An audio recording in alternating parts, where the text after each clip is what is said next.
Good morning, everybody. How's everybody doing? I hope you're doing fantastic this morning. If you're not, go ahead and change it. Like I always say, it's your boy TZ, keeping it easy, Mr. Good Vibes Only. And we're done with our fast. It was supposed to be 28 days. My doctor stepped in and they were like, I think you need to cut it short. And I was like, why? And they were telling me, because you have been released for physical therapy. And I'm like, woo, yes, yes, PT. Now, I know I know everybody's like, why are you so excited about physical therapy? Well, about 3 months ago, I was in a really bad forklift accident. Long story short, I was driving the forklift, stand-up forklift, lost control, and it started to spin. And I guess the centrifugal force, instead of like me being a smart person and just realizing that I could hit these pallets and that these pallets would it'd take a little bump, but you know, whatever. I stuck my leg out. I don't know. I panicked. I stuck my leg out, tried to stop the forklift, and boom! Forklift takes my leg right in between the pallet, smashes it, and then drags it a little bit. Ripped the skin smooth off. If you want pictures, I'll put links to it. But it's pretty gruesome. But I actually have the progression of my wound healing all the way through. It's amazing. But that's neither here nor there. So in that time, I was sitting at home, just like, I don't know. I started to get really down and depressed because I've been pretty much not exiled, but it felt like it. I was removed from everybody, stuck on a couch for a month, for at least 2 months. I couldn't leave. I couldn't even put my foot down. Really, had to use crutches to go to the bathroom. It was tough. It was really tough. But in that time, I was just on the internet one day, and out of nowhere, and when I tell you out of nowhere, that this came, like, these thoughts aren't of man, because I'd never really thought of water fasting. I never really heard about water fasting. And like most people, it was something that I was like, who would not eat for that long?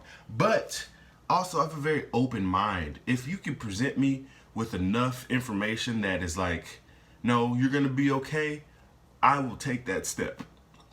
So I don't know. I was sitting down, just feeling really down, and out of nowhere, this video for water fasting came up on like YouTube recommendations. I watched it because I've fasted before. I've done all types of fasts. I did a vegetarian fast where I just didn't eat meat. I've done a Daniel fast where it's even more. It's just kind of like fruits and nuts and vegetables, and like olive oils, no sugars, no refined sugars, no leavened breads, especially no fast food, none of that.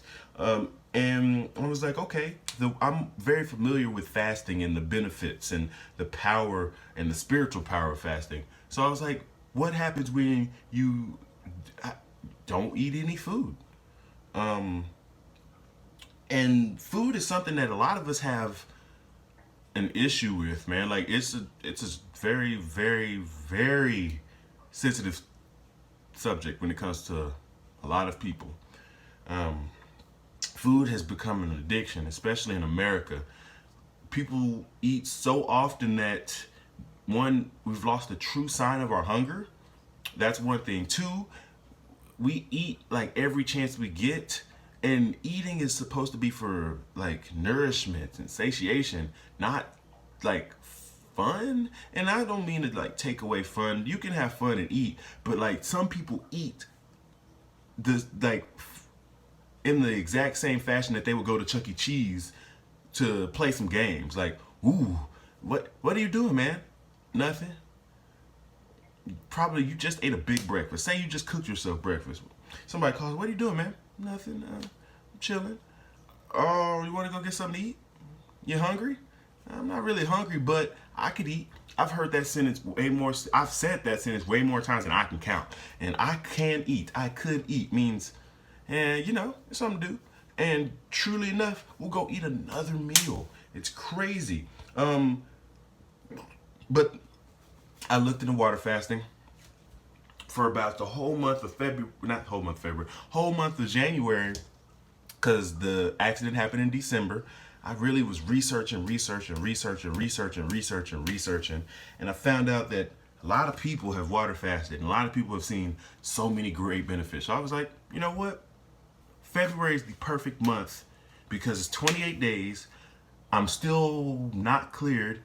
I have this whole month to really, well, since I'm secluded anyways, to go up and talk to God and really clean out my body, clean out my soul, clean my mind, clean my spirit, just to renew and detox everything. So I then made the decision, you know what, I'm gonna do 10 days, 14 days, start on the 12th, right? Wrong.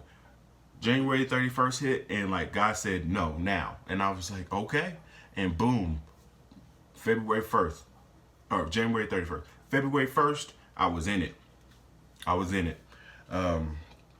Day 1 through, day 1 through 5.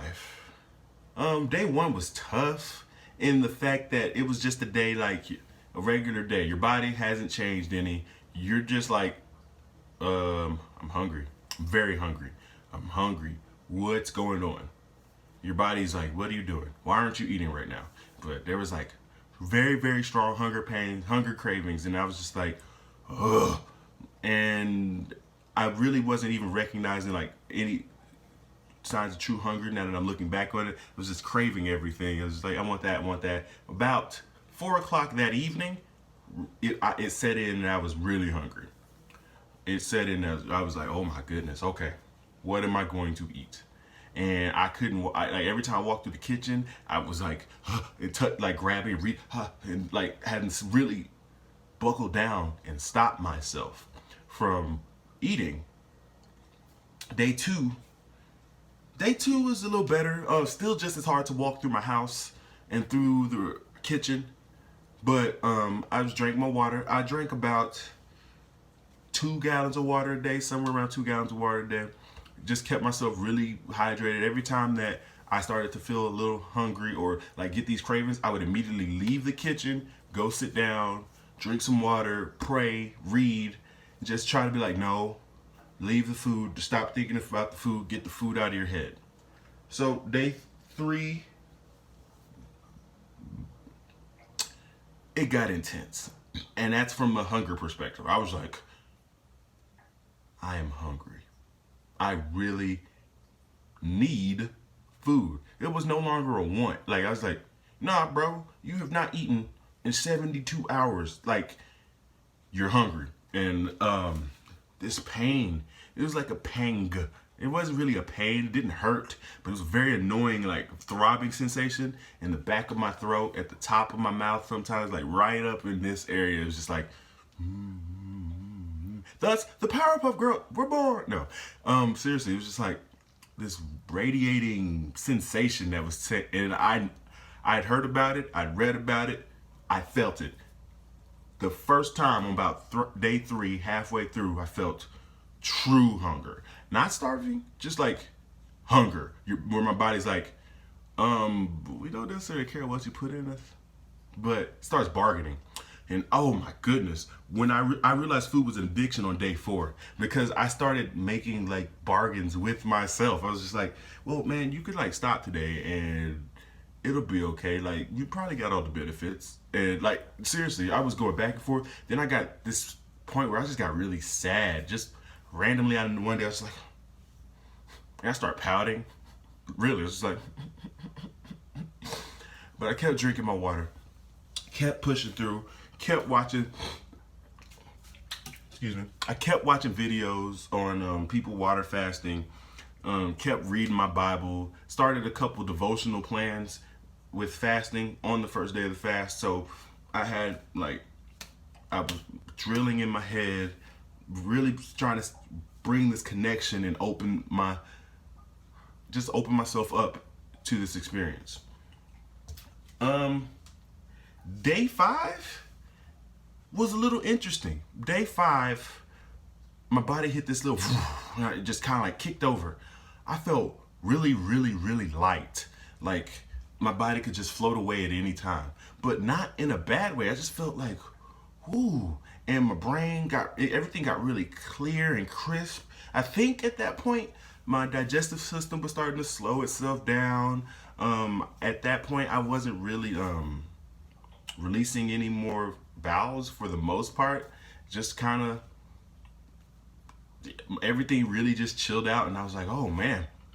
And I think on day 5, for the most part, the feeling of hunger left, and like my body it truly had stopped telling me you're hungry. Like truly stopped telling me I was hungry. I did not have any hunger pains or cravings from day 5 on. Like oh my bad, no hunger pains. I had cravings, like, because people would eat around me, and I don't know what I was thinking, but I thought, let's be macho and let's go out to eat with my friends.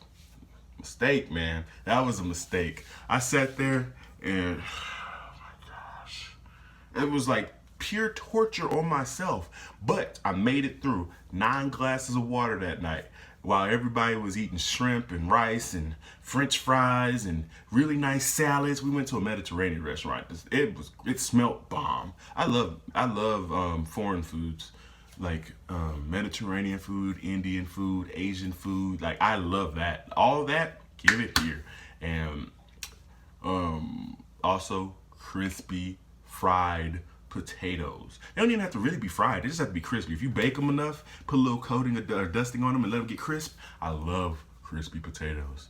And my girlfriend's niece, all she had that was French fries, and that was really everybody else's food smelled good, but the only thing that I wanted, that I was like, and like I used to keep going back and forth with stopping my fast just so I could eat. Not because I was hungry, but because I was like tired of drinking water, to be 100% honest with you. I was like, this sucks. And that's one of the mental aspects to like get through, is like, it's gonna suck because water does not have too much flavor. I will say this though, I got so bored with water, I started drinking different types of water to tell like which water tastes better. And after a while, your brain starts really discerning the differences in waters. Like there's tap water in my sink, doesn't taste too bad actually, as compared to like some waters from other restaurants. Distilled water is really clean, really crisp.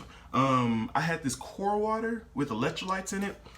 Wasn't bad, but I don't know. It just, you could taste the minerals in it and things like that. It was kind of cool. I did enjoy the different tastes of waters. God truly opened my spirit through this fast though. I found myself praying way more often than I ever one than I have in a long time. 2, it was deeper. Like it was like my soul was truly praying as opposed to me like really being conscious, and it was a beautiful experience. It was a beautiful experience. Day 6 was kind of a wash. Nothing really happened that day. About same as day 5, not too much. But day 7 started to get a little groggy, a little tired, a little worn down. Not like my spirits were high, my energy was okay. Like I could get around, I could move, I could do like some simple workouts. But I could feel the fact that my body hadn't eaten food in a week. It was crazy. I was just like, ooh, tired. I sat down a lot more, I laid down a lot more, I didn't walk around as much. Day 8, out of there. Day 8 was probably the most tired that I've ever felt from life without like putting strenuous activity on my body. You know what I mean? Like that was the first day that I was just like, okay, I am tired. Like when I woke up to get out of bed, usually I pop up like a spring. Day 8, nope. I was like, So in those moments, I would just pull my phone out, read my Bible, do my devotionals in bed, read a book, lay there, meditate, And then about an hour later, I was finally ready to get up out of the bed. And I had to drag myself out of bed. And then I would go out of the bed, straight to lay on the couch. And just, I found myself like hyperventilating. Not hyperventilating, sorry. Just like panting. And it seemed like I was out of breath for a little bit. And day 9, about as tired. Really wasn't feeling like doing much of anything, but the energy started to kick back over. Day 10 was the day that I was like called by my doctor, and they were talking to me, and I was like, well, I'm on this fast right now. And they're like, oh, that's wonderful. But we're going to need you to cut it short now. And I'm like, why? And that's when they gave me the good news that I may or may not be starting physical therapy. And with the possibility, I would like my body to have more energy than it did. At the very moment when I got that call, if I had went to physical therapy, I probably would have passed out. Truly. Like, I don't know if I would have made it, because I did not have the energy, the extra energy to do more than like sit, drink water, and pray and watch TV. Like, it would have taken everything out of me. But so it's been 4 days since the fast. Throughout the fast, I started at 296 pounds. The last day of the fast, I was 265 pounds. In the first 3 days, I lost 20 pounds though, when it came to just flushing my system out. And I really had about, I rounded that up. I had about 12 to 15 pounds worth of gunk in my digestive tract just sitting there. And through the fast, little pebbles of all kinds of stuff kept coming out. And I was like, goodness, it's dirty in there. So I'm gonna probably do another fast to like keep cleaning, and probably fast more often. I'm really flirting the lines with like eating on a certain day, not eating on a day, eating, like going back and forth, because this fast proved one thing to me. You don't need food as much as you think you need food. I really don't think you even need to eat 3 meals a day, 5 meals a day. And some people eat 8 times a day. Every time you put something in your mouth after a certain amount of time, those are meals. I don't care what you say. Just because it's not a big, huge breakfast just because you had a big, huge breakfast, right? Eggs, bacon, toast, if an hour and a half after that, you have like a bunch of snacks, that's another meal. And then if 20 minutes after that you have a shake, that's another meal. And then 2 hours after that you have a big meal, like lunch. Then another couple hours after, or then like another hour after that, you go and get some more snacks.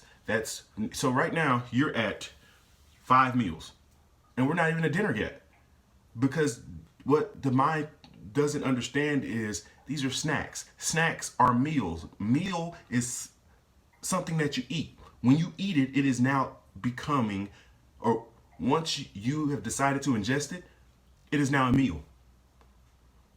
Because meal just means something to eat. But I really understand that we don't need as much food as we think we need to survive. We don't need as much food as placed on our plates. It's ridiculous the amount of food that is put on your plate at most restaurants. Like, talk about Texas servings. I call it American servings, because a lot of these countries, you'll look at their breakfast and most Americans be like, what is that? That's not enough food. These people are small. They have a lot of energy. They run circles around us. It's crazy. But man, this fast truly helped me grow as a person. Last couple days, I'm not gonna lie, I've had some cookies. I had a burrito. Like, I've refed for the most part. Like, but what I've been doing is chewing my food way more than I've ever chewed my food in my life, almost to where it's like a liquid before I swallow it. Why? Your body handles liquids way better. It does. But this fast was such a great experience. I am not suggesting anybody go on a fast of this length, because they're extremely dangerous. Anytime you just remove food from your diet, you are running a risk.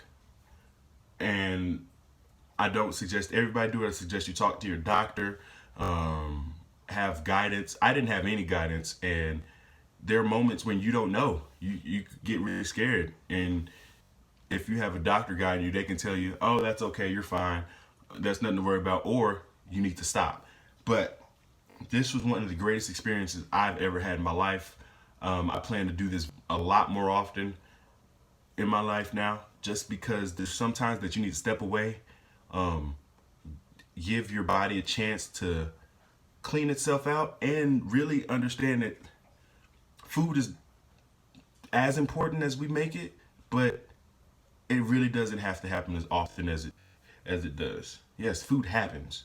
I've watched people eat so much food that they don't know why they're eating. They don't think it's them. Food happens to people sometimes. It's crazy.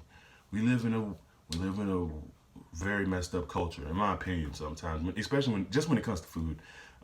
There's a lot of other things wrong, but other countries have things that are wrong with them too. But when it comes to food, I really think we have it all wrong. But man, I am not the same person I was 14 days ago. Regardless, it was only a 10-day fast, but today's Valentine's Day actually. But I love you, baby. It really wasn't that. It really wasn't. It wasn't that bad. Next time, I would like to go a full month. Because if I had the choice this time, I would still be fasting right now. But it's okay. We're getting ready to get back. And also, I felt most like, I don't know if there's more after this, like more revelation, more awakening in your body after this. But I know that I got everything that I needed. Everything that I needed. So, video's getting too long. I appreciate you for watching. Thank you, everybody who supported me on this. And to everybody who said I was crazy and that I was going to starve to death. I'm still here, standing, still strong, feeling great. So, there's the cat. She's hungry. But it's your boy, Teasy, keeping it easy, Mr. Good Vibes Only. And remember, one of the things that I really brought from this fast was life is really not what happens to you. It's how you react to it. Life is 10% what happens to you, 90% how you react to it. Stay blessed, stay humble, stay hungry. And remember, God is love. Peace.